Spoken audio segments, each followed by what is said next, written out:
अंगूर का ज़िक्र जो है कुरान करीम में कुछ इस तरह आया है। अल्लाह तबारक व तआला ने इरशाद फरमाया, हमने आसमान से मेंह बरसाया और ज़मीन को फाड़ा, उसमें खजूरों और अंगूरों के बाग लगाए।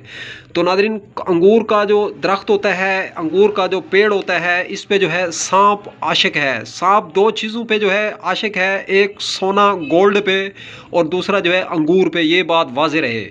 तो दुनिया की यानी नायाब चीज़, कीमती चीज़ों में जो है सोना और अंगूर है। इससे हमें ये भी इशारा मिलता है। तो नाज़रीन, ये अंगूर जो है क्या क्लास का फल है, क्या क्लास की जो है फूड है। अल्लाह तबारक व तआला ने क्या काम की चीज़ जो है पैदा की है।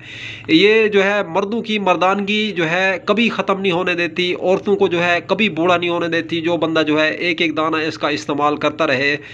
तो नाज़रीन, बेहतरीन और ज़बरदस्त ग़िज़ा है, क्या उम्दा जो है खाना है अंगूर। ये ग़िज़ा भी है और दवा भी है।